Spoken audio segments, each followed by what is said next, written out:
यापन करने से बताया। उस वज्र ताप के प्रभाव से मेरा आसन डगमगा उठा है, इसलिए मैं तत्काल इस स्थान पर जा पहुंचा जहाँ पर तुम अपनी शक्तियों के साथ रहती थी। जहाँ पहुंचकर मैंने तुमसे कहा कि अब तुम प्रसन्न होकर बोलो क्या चाहती है। तुमने कहा, मेरे देवता, यदि आप मेरे ऊपर प्रसन्न हो तो मेरे पति बने।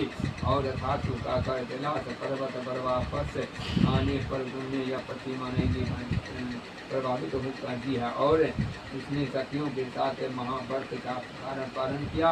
हिमबंग की तरह यह तुम्हें खोजने गया, पूछे चारों ओर तुम्हारी खोज करके अपने व्याकुल हो गई है। पार्वती ने उत्तर दिया कि हे पिताजी, मैंने अपने आपको शिव जी के हाथों सौंप दिया है। अपने मेरी बात को टाल दी, इसी कारण यह हिमबांग के प्रकार है। मेरी पुत्री तुम्हारी यहाँ जरूर कुछ न कहूँगा और मुझे अपने साथ ले आई है।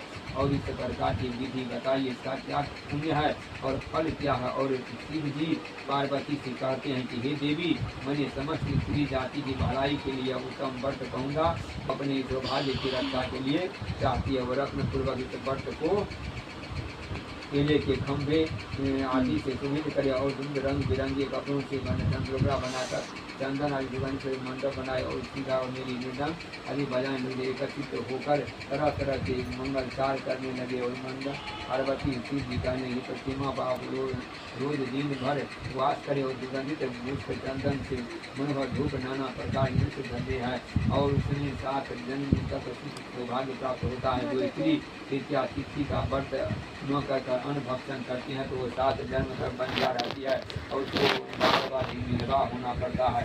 वह सदा धैर्य पुत्र शोक के तरह की दुख देने वाली होती है और वास करने वाली स्त्री अंत में घोर नरक में जाती है।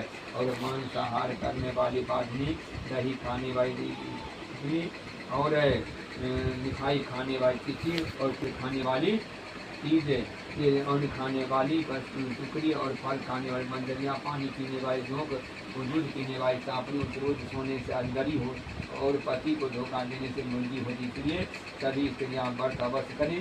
दूसरे दिन स्वर्ण चांदी तांबा अथवा बांस के पास में अन्न भरकर ब्राह्मण को दान दे और पालन करे। जो इस प्रकार का व्रत करते हुआ मेरे समान पति पाती हैं और जब वह अपने मरने लगती है तो तुम्हारे समान उसका रूप हो जाता है। उसे सब इस प्रकार संसारिक भोग और दरिद्र मुक्त मिल जाती। शहरी कालिका व्रत की कथा सुन लेने से प्राणी को 1 टन 1000 अश्वमेध यज्ञ सैकड़ों पाए जल यज्ञ करने का फल प्राप्त होता है। देवी, मैंने इस 100 व्रतों में उत्तम व्रत बताया।